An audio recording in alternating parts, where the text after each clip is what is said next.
So my mate, Cherie, who is also doing Vlogtober, has done a really lovely video about dyeing with avocados. She dyed a couple of mini skeins and a couple of cotton bags. Now I have these, I don't eat a lot of avocados, but I have saved these from ones that we've eaten in the past. So these are all very satisfyingly dry. They sound like coconuts when you do like the horse noise. Yeah. And I've got one very pathetic looking spoon that's all wrinkly. So I'm inspired by Cherie, I'm going to have a go as well. I'm going to bash these up a bit and break them. I'm going to put them in some water, but I'm not going to heat them up yet because we're going out shortly.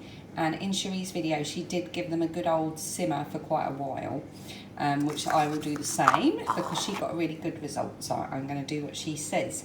I'll put a link to her video underneath and with Cherie's permission. I'm just going to pop a picture up now of the results that she got from her dyeing, so you can see how successful her attempt was. So it's definitely going to worth going to watch her video on it. So I'm going to break these up and pop them in water, but I will simmer them a bit later on. Watch this space.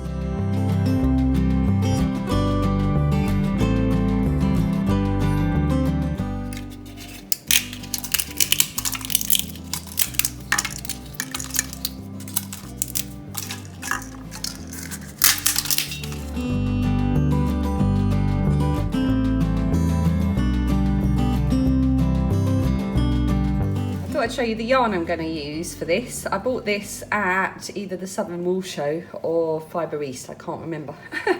And it's about, oh, I don't know, 300 or 500 grams of just pure wool. And it's got these little, dare I say it, because I hate the word, neps in it.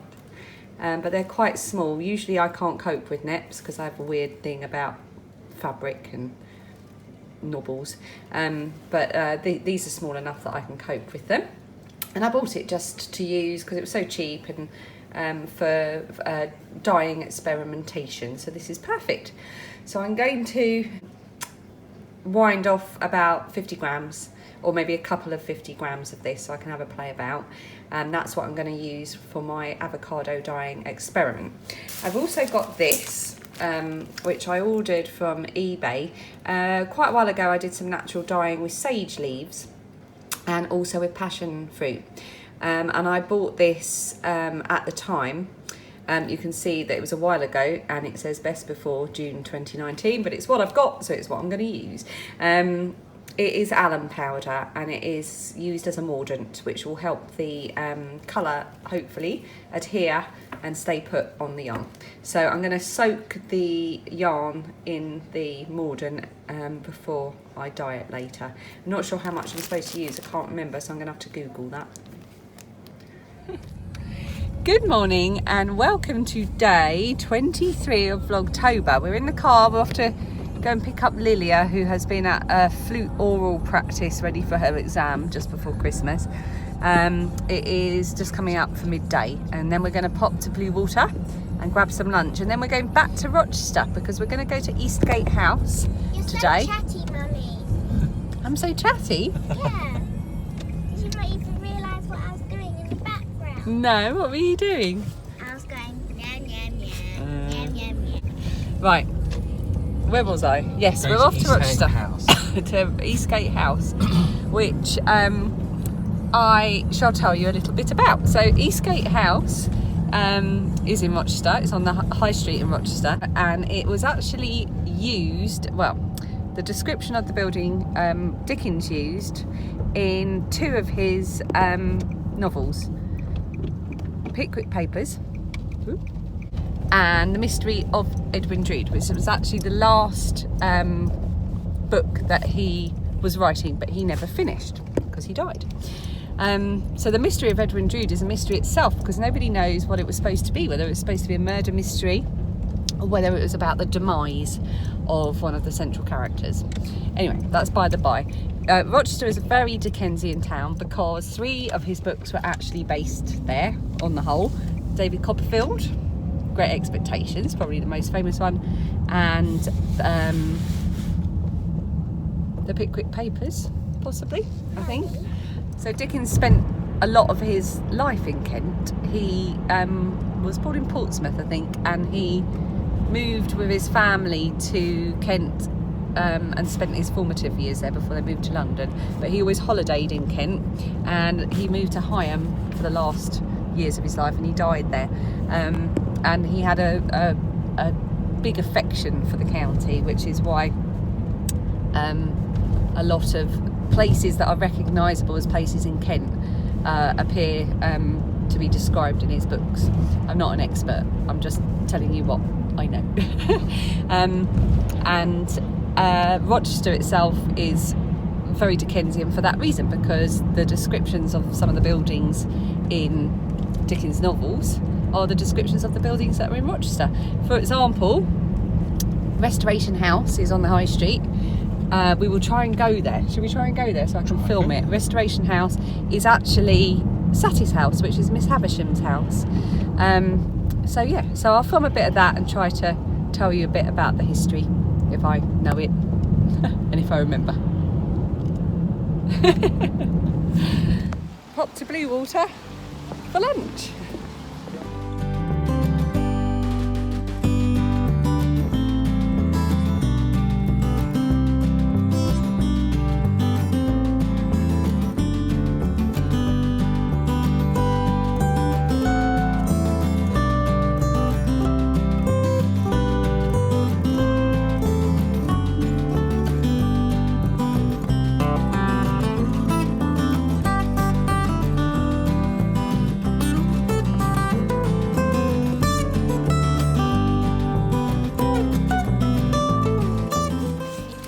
Had our lunch. I didn't film it because we were all so hungry we just scoffed it, but if you're really that interested, I had the same as I did on Monday with Phoebe, and Phoebe had the same as she did on Monday, and Lilia had the same as Phoebe, and Dan had the same as me. Wow. So that's what we had for lunch, and now we are back in Rochester. We're parked in the same place we were yesterday. We're about to head up the hill, this hill, to go up past the castle, and this time we're going all the way down the high street to Eastgate House. So we will take you with us. That was nice. We will take you with us and share a bit of Dickensian Rochester with you.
Keep walking, keep walking.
It was a bit busy in Eastgate House. There was a huge family right ahead of us. So we're going to give them a 45-minute head start so we don't get stuck behind them in every room. And we're going up to the park and past Restoration House, which is actually Satis House, owned by Miss Havisham in Great Expectations. So I'll show you that.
We're in the Vines, which is a little, very small, sort of woodlandy park area.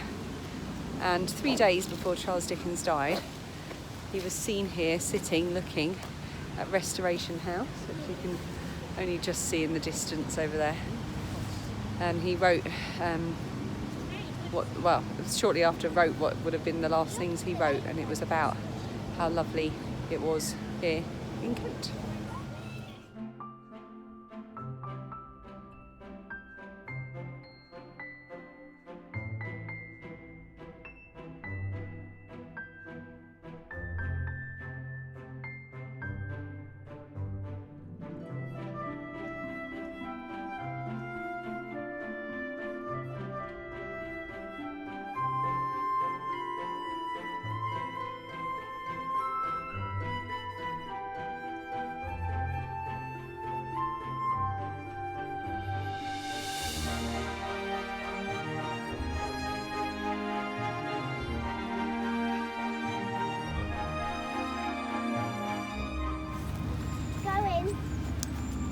Oh, it smells nice. You have this little area, and then you also have a secret area.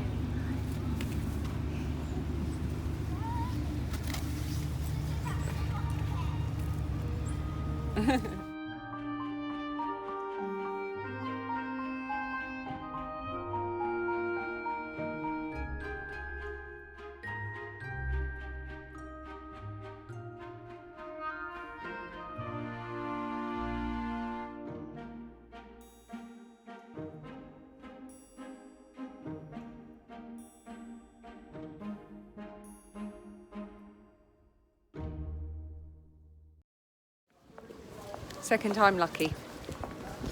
We're going back in. Eastgate House.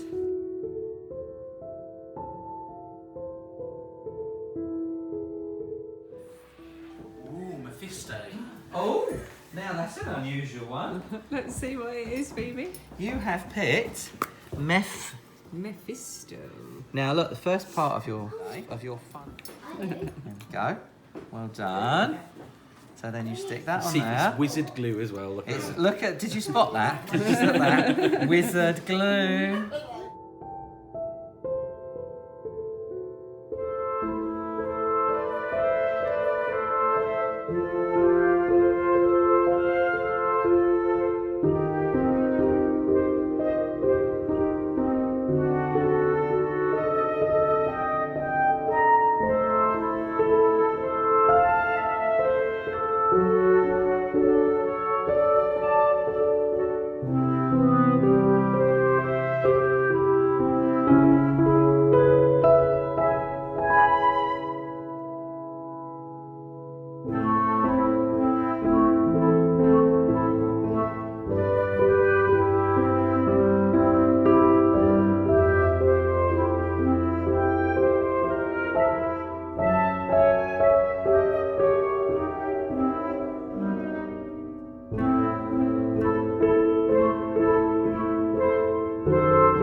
Slightly terrifying.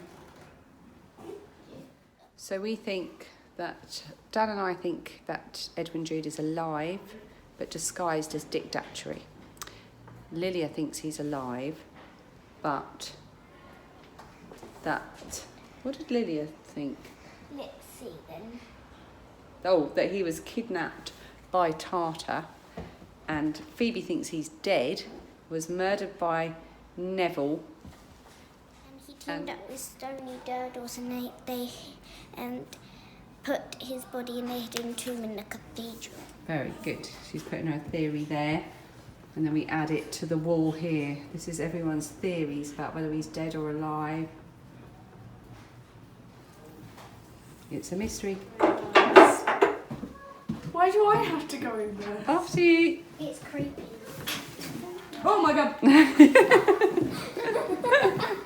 Because there's a creepy model as soon as you go. There's something in here, Phoebe.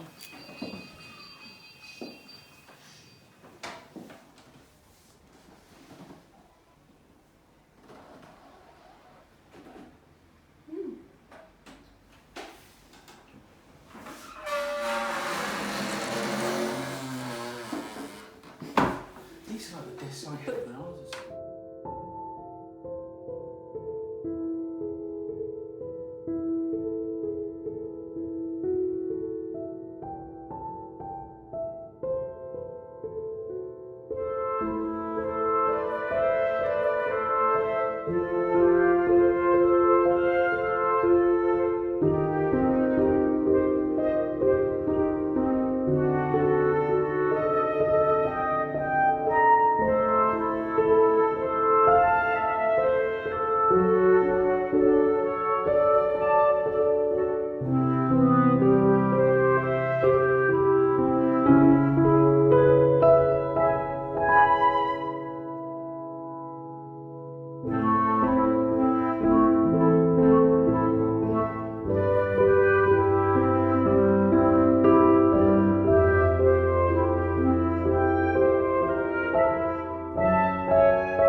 So we've had fun at Eastgate House, and now we're going to go and find somewhere to, I think, get a drink and a little snack.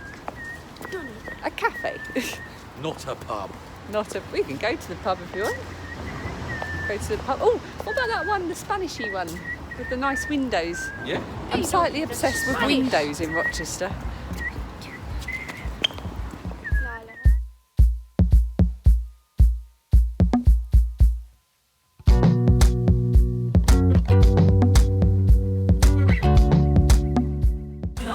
Look, Lydia, I made a heart. Is that as good as having a beer? No.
find a geocache. We've tried to find 2 today.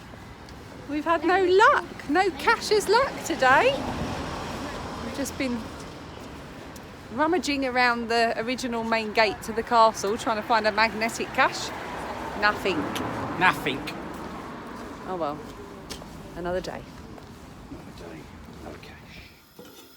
It is about 20 past 4 and we're home.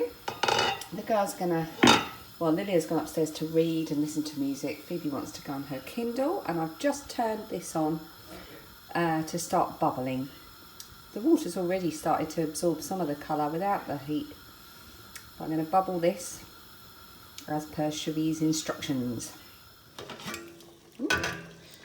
Bubbling away. It's been going for about 45 minutes. I'm going to let it keep bubbling for a bit. And then I'm going to let it just sit and steep overnight. That's another word I don't like. Steep. Yeah. This is what we're having for dinner. I can't remember where I got this recipe. I cut it out of a magazine. I don't know which one. Anyway, it's really, really lovely. So I'm going to get started on that now.